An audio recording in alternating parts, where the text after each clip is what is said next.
Kembali lagi di Bachelor Budal Cerita Horor.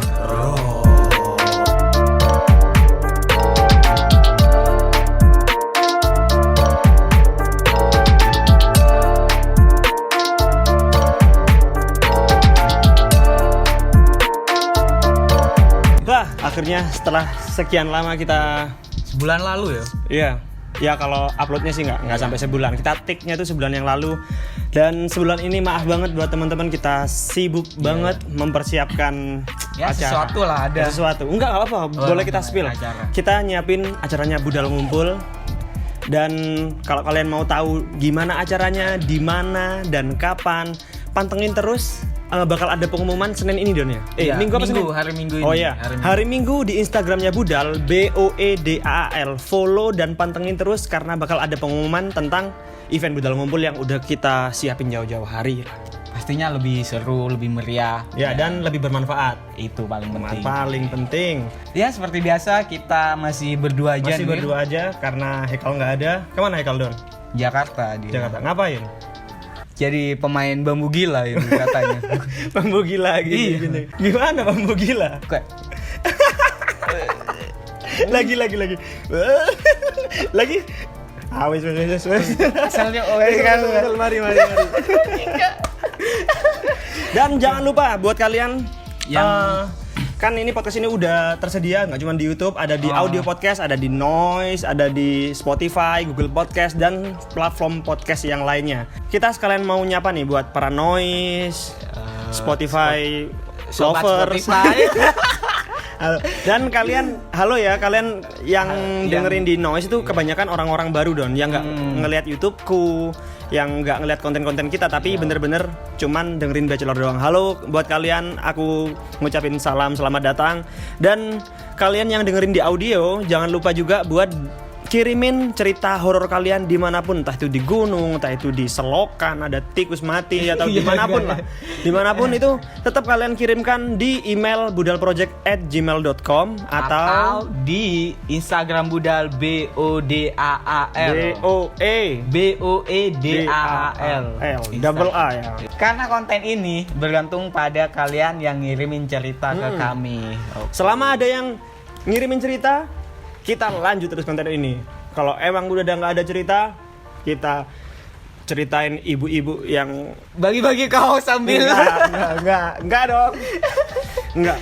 Pokoknya ya Bachelor ini kalau nggak ada yang ngirimin cerita horor, aku mau nyeritain mertua yang selingkuh sama menantunya. Enggak menarik. Lo itu horor lo Don. Iya, horor sih. Gara-gara cerita itu kayak nggak akur sama mertua itu jadi baik gitu. Mending nggak akur deh kayaknya. Daripada terlalu akur kan. Ada gap sama mertua itu baik. Baik. Daripada terlalu akur nanti jadinya awkward. Ya udah, oke, nggak usah lama-lama lagi, kita langsung masuk ke ceritanya. Oke, sebelum masuk ke ceritanya, buat teman-teman, kalian denger nggak sih suara hujan? Sorry ya kalau ada noise suara hujan gitu, karena ya kita belum ada studio. Untuk yang dengerin podcast pastinya lebih jelas kayaknya. Ya lebih jelas. Yuk, ini cerita pertama ini dikirim dari Haidar Daki. Ini via email ya. Halo Mas, nama saya Haidar. Saya ingin menceritakan pengalaman yang bikin saya merinding. Waktu saya dan teman-teman saya mengadakan gigs lokal kecil-kecilan di kota saya, yaitu di kota inisial M. Wah, apa ini? Manila? Madrid. Maaf, nama kota dan venue tidak saya sebutkan karena belum ada izin dan takutnya ada salah paham. Oke, kita menghargai privasi. Tapi pokoknya kota M ya. Jadi waktu itu tanggal 14 September 2021. Di malam hari, saya dan teman-teman saya sedang mengadakan briefing untuk menyusun acara gigs yang akan kami selenggarakan pada bulan 5 Oktober. Oh, dia 14 Septembernya masih siap-siap lah ya. Oh, sorry, ini untuk yang nggak tahu gigs itu acara musik kecil-kecilan. Ya, acara musik. Nah, saat itu kita semua yang datang ada 10 orang. Seperti biasa, kami fokus pada band dan sponsor yang kami list untuk perform di tanggal 5. Nggak kerasa, kami ngobrol terlalu lama sampai lupa waktu dan sudah menunjukkan pukul 2 pagi. Wah, anjir. Ya biasa lah, biasanya kalau meeting event dan lain-lain, ide-ide keluar akhirnya molor. Lupa waktu lah. Tiba-tiba salah satu teman saya yaitu Yul lah Yul ya. kali Ya, ya. Yul. Nah, oke, balik ya. Tiba-tiba salah satu teman saya yaitu Yul mau pergi ke toilet. Saya bilang ke dia, "Cepetan, Cuk. Suwe-suwe tak tinggal mulih kon." "Oyi, dilu aku mean." Wah, Mas, ini ya, Mas Haidar ya. Ini kan ngomongnya Iya, tadi iya. kota M. Iya. Kota M. Tapi di ceritanya ada kata Oyi. Hmm. Ya, kita semua tahu lah kalau itu Majalengka kan. Iya. Iya kan? Sunda banget lah. Oyi A. Oyi. Kayaknya itu sepertinya Mekarta.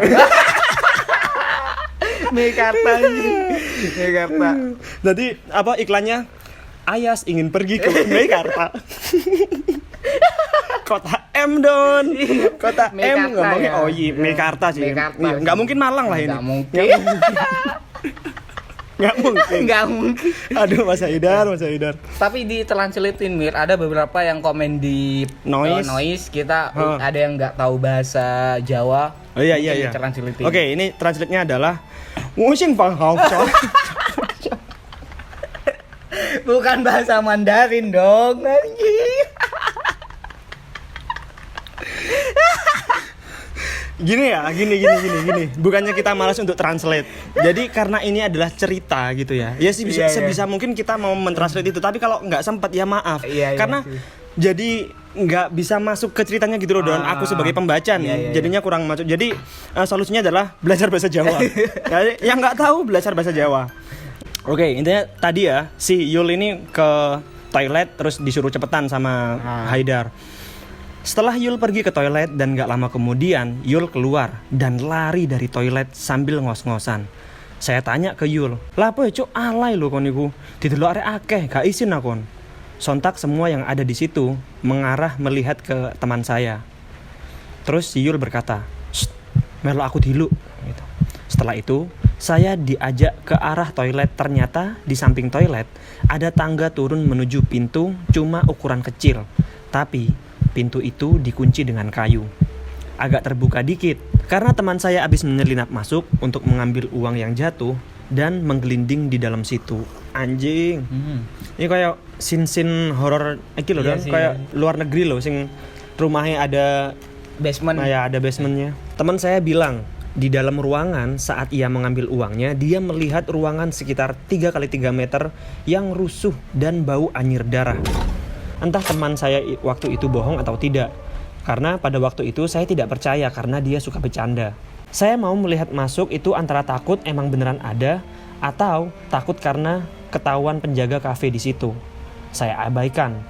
Saya pikir dia bercanda. Lalu saya ajak kembali ke teman-teman saya dan berpamitan untuk pulang. Setelah esok harinya, pagi-pagi saya bangun dan mengecek HP. Ternyata ada sebuah pesan dari teman saya kalau semalaman dia bilang gak bisa tidur karena terus bermimpi didatangi makhluk tinggi, besar, hitam, berkepala kambing, dan punya taring. Saya gak tahu itu apa artinya, dan teman saya pun juga gak tahu. Dan sampai 5 hari teman saya tetap masih bermimpi didatangi makhluk besar berkepala kambing tersebut. Oh shit, setannya aja iku mirip kayak beneran sing setan luar negeri lu. Iya, kayak Lucifer. Iya, setan Lucifer. anjir iya. Anjir, tatune Coki gue nanggung. Coki Pardede. Dan akhirnya teman saya mulai risih dan bertanya-tanya kepada saya. Yul berkata, "Salahku opo yo, kok bendino ngimpine podo?" Saya menjawab, "Keliru awakmu, cerita pas ndek nggen malih sing mbok rasani krungu. Hara kon, wis ta lah, gak usah terlalu percaya." Jadi kayak dia ngebecandain gitu lah. Oh. Intinya kayak, "Salahku apa sih? Lho awakmu sih cerita pas ndek panggone. Tadi wonge krungu lek mbok rasani gitu." Harus sih cerita deh. Podcast kita. Harusnya cerita di close the door. Tempat klarifikasi. Iya. Oh. Dan aku bercanda aja untuk mencairkan suasana agar tidak tegang. Sampai saat technical meeting sebelum hari H pun, ia tidak datang ke kafe itu. Katanya masih kebayang yang diimpikannya itu. Selesai 5 hari dari mimpi didatangi makhluk besar berkepala kambing itu, sekarang berganti teror. Tiap malam sepulang kerja, Yul selalu mencium bau kambing dan anyir. Padahal tidak ada tetangga yang memelihara kambing, kata Yul. Dia coba positive thinking. Woi. Thinking. Kobe. Iya. Pokoknya cerita horor ini banyak positive thinking. Positive thinking, boy. Dia coba positive thinking, woi. Lantas bau anyir itu dari mana gitu. Pokoknya ada positive thinking, aku harus ngomong, boy. Iya, oke. Kayak ada spontan, Iya. Oke. Thinking, boy. Pokoknya dia berpikir jernih gitu, tapi tetap kepikiran dong bau anyirnya dari mana nih. Ibunya pun tidak mencium aroma kambing maupun anyir. Kejadian yang dialami Yul tidak ia ceritakan ke ibunya. Dia pikir kejadian ini hanya kebetulan saja. Hari demi hari berlalu, tapi Yul masih saja diteror sampai hari H Gigs dimulai. Saat itu, acara dimulai pukul 3 sore. Kami para panitia datang ke venue untuk prepare dan cek sound jam 10 siang. Tak lama kemudian, venue penuh dengan penonton dan menunggu acara dimulai. Singkat cerita, waktu menunjukkan pukul 3 sore dan para personil band semua udah datang dan para panitia pun berkumpul untuk melakukan clear area. Jadi kayak para penonton disuruh keluar dulu untuk antri membeli tiket gitulah. Dan di sini lagi-lagi Yul mencium bau anyir tapi diam-diam aja. Secara fisik pun dia terlihat lemes. Sering melamun kalau ditanya, jawabnya lama nggak nyambung. Sesudah semua penonton memasuki venue, akhirnya band pertama tampil. Di situ acara masih kondusif. Band main sesuai rundown yang ditentukan. Wow, anak IO ya iki yo. Iya. Yang pengirimnya itu. Oke. Tapi ini acaranya masih jam 3 sore, masih aman lah. Cuman dia lemes gara-gara bau itu, Cuk. Ngelamun ya. Iya, ngelamun gara-gara bau-bau anyir gitu. Habis vaksin kali dia. Iya, lemes. Habis vaksin. Aku sing keluru apa paling enggak. Kayaknya sing keluru sih. Iya, vaksin keluru. Lemes banget. Lama. Oke, gantian Madan ya. Oke, aku lanjut ya. Masih di cerita yang lama. Sama. Masih di cerita yang sama. Nah, pada waktu band terakhir tampil dan MC sedang sounding dalam kurung menyambut band terakhir, tiba-tiba MC muntah darah. Sontak semua shock dan beberapa orang membantu mengamankan MC tersebut untuk memberi pertolongan seadanya di sana. Tapi gigs tetap berlanjut sampai selesai. Ada satu kejanggalan yang saya temui sebelum MC muntah darah. Saya tidak melihat Yul berada di dalam venue. Lalu saya mencari di sekitar venue, tapi saya tidak menemukan Yul. Dan setelah hasilnya nihil, saya kembali dan memberitahu teman-teman bahwa Yul tidak ada di tengah-tengah gigs berlangsung. Saya baru sadar ada satu tempat yang belum saya datangi, yaitu tempat Yul mengambil uangnya yang menggelinding di ruangan yang diceritakan Yul kala itu. Saya tidak memberitahu teman-teman dan saya langsung menuju tempat itu. Sesampainya di sana, saya dikagetkan oleh Yul yang jinjit sambil berkomat kamit, lalu memutar kepala dengan cepat dan juga mata putih melotot. Ouch. Ada dua opsi yang saya bingungkan pada saat itu. Saya harus memberanikan diri untuk menolong Yul atau lari dan meminta bantuan teman-teman. Sedangkan teman-teman sibuk dengan MC yang habis muntah darah. Akhirnya saya pun memberanikan diri untuk menolong Yul. Saya tarik dengan kencang badan Yul. Dia jatuh dan terbentur keras oleh tembok. Ruangannya kan cuma 3x3 dong. Iya, kecil banget. Iya. Yul pun tidak sadarkan diri. Dan dengan sekuat tenaga saya mengangkat Yul ke teman-teman panitia. Lalu semua bertanya kepada saya, Teman-teman, kenapa Yul cuk? Saya wis engko ae tak ceritani darurat iki. Akhirnya Yul dilarikan ke rumah sakit dan diberi penanganan. Lagi-lagi teman-teman menanyakan kenapa Yul. Saya sebenarnya ingin menceritakan semua yang terjadi pada Yul, tapi saya merasa bahwa teman-teman pasti tidak akan mempercayai omongan saya. Saya pun memberanikan diri untuk menceritakan kejadian pada teman-teman, dan benar saja, teman-teman tidak mempercayai kejadian yang saya ceritakan pada teman-teman. Tidak lama kemudian, perawat keluar dari ruangan Yul. Dan saya menanyakan, bagaimana keadaan Yul? Perawat menjawab bahwa tidak ditemukan luka fatal yang membuat Yul tidak sadar. Tetapi perawat menjelaskan ada bekas tangan di lehernya.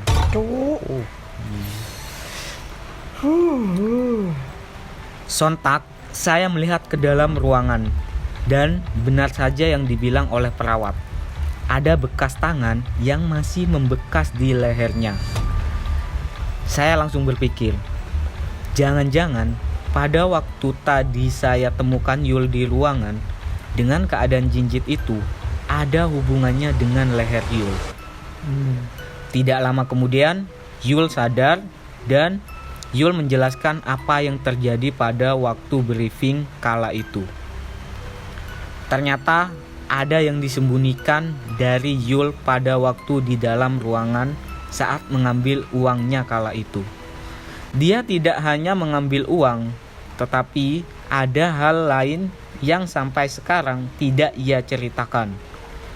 Dia mengaku, di dalam salah satu mimpinya kala itu, dia berjanji tidak akan menceritakan masalah yang ia perbuat ke siapapun kepada makhluk itu. Sampai sekarang ia juga belum cerita. Setelah dibolehkan pulang, kondisi kembali normal. Tapi sampai sekarang yang membuat saya dan teman-teman merasa aneh adalah apa yang sudah dilakukan Yul di ruangan itu, dan kenapa MC muntah darah. Terima kasih Mas. Sedikit cerita dari saya. Kayaknya ada kelanjutannya nanti kalau saya sudah dapat lagi ceritanya dari Yul sendiri sama teman saya yang MC. Wih, Oke. Parah. Anjir, aku langsung inget scene Stranger Things si cewek yang di Eleven? Iya. Eleven? Bukan Eleven, Max. Oh iya. Matanya putih melotot kan, dia diangkat sama si anjir. Itu ini loh apa? Udah kelihatan banget kalau kalian ya kalau nyekek kalau nggak sampai keras kan nggak sampai bekas sih. Don sininya Don.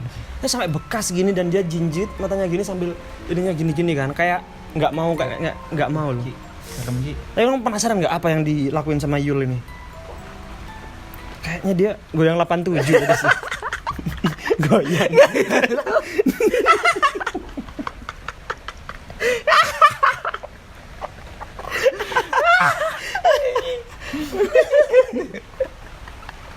Ya, kita nggak tahu juga. Nggak tahu ya. Kenapa MC siapa juga iya. muntah darah. Iya, nggak tahu. Tiba-tiba dia ke uang, terus ada si sosok kepala kambing dia joget-joget. Kurang aja cok itu. Langsung cok.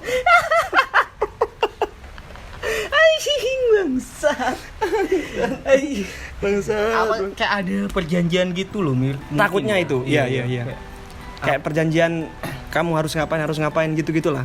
Bermaterai juga. Anak materai 10.000. Hitam di atas putih. Aduh bangsat. Yang sampingnya ada Hotman Paris. Iya, siap. Ini perjanjian ini disaksikan oleh Hotman Paris ya. Goblok. Enggak. Tapi ini sebenarnya aku turut sedih lah ya sama kalau ada tragedi di acara-acara ini, apalagi habis ini kita mau ada event itu. Jadi aku kebayang Ci, kita ada event Ci. Jadi kita kayak event ini semoga lancar lah event Bedal Ngumpul kali ini. Ya aku juga penasaran kenapa yang sini muntah darah. Iya sih. Tapi kalau menurutku ya Mas Haidar ya, insya Allah kalau bikin gigs lagi kalau MC-nya kita, Iya, kita nggak mungkin nggak mungkin muntah darah, muntaber.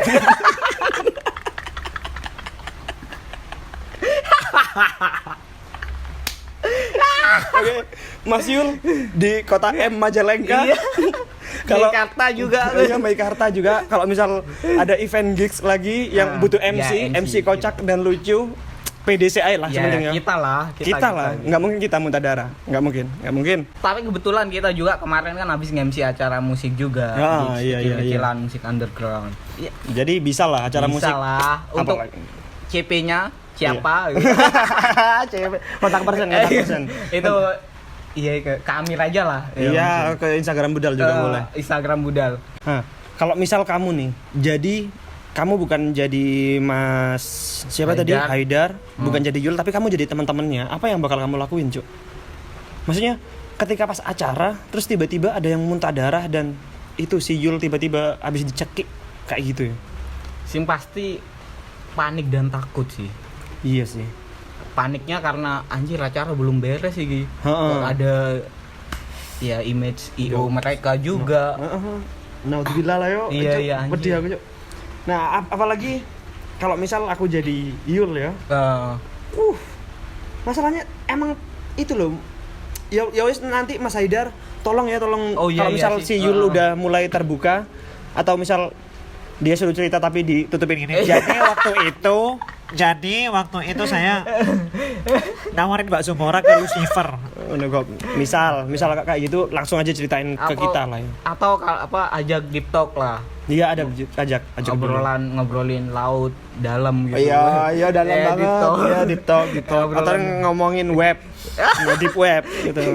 Aku sih pasti sebagai temennya ya. Panik dan takut. Iya. Paniknya ya karena event belum beres, terus takutnya ya takut si Iul itu mati. Bisa jadi. Kalau kamu Mir, ya apa Mir menurutmu? Kalau aku kalau misal aku jadi ini ya si Mas Haidar lah ya atau teman-teman yang lain yang misalnya dia ketua atau apapun.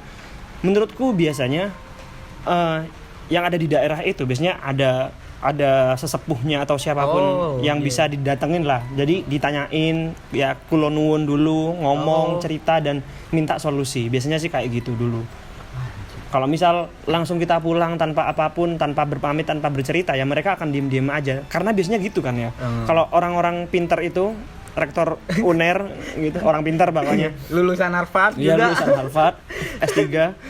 Pokoknya mau di Ayunda banget lah. Iya.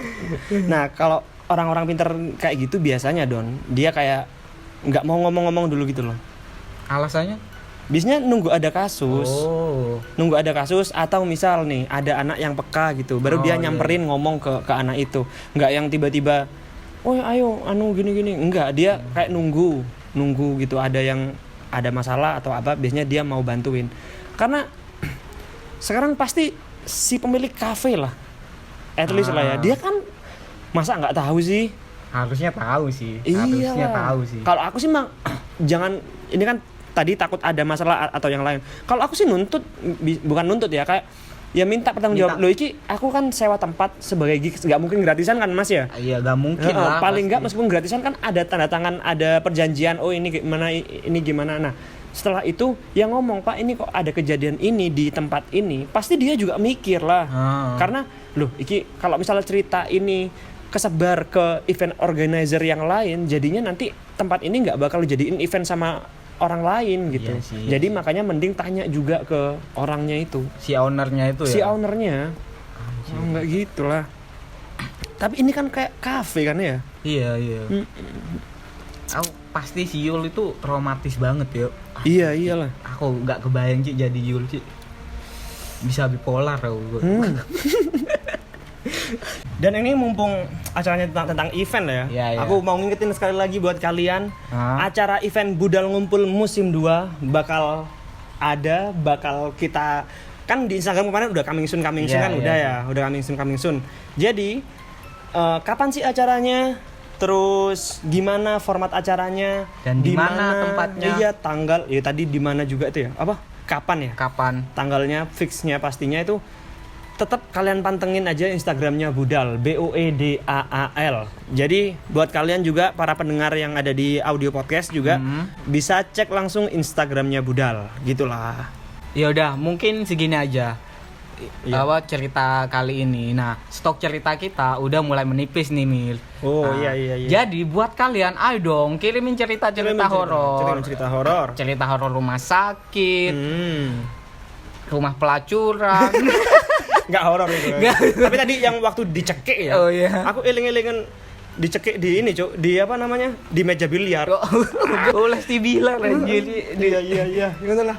Kirimin cerita kalian semua di sini karena stok kita menipis. Konten ini bakal terus jalan kalau ada yang Ya, ngirim cerita. Dan jangan lupa dengerin podcast ini juga di audio podcast seperti Noise, Spotify, terus audio podcast, Google Podcast. Dan di semua platform lah Ya. udah tersedia di sini. Nah, ya udah segitu aja. Saya Amir Ahmed. Ramadan Said, Jangan lupa Budal.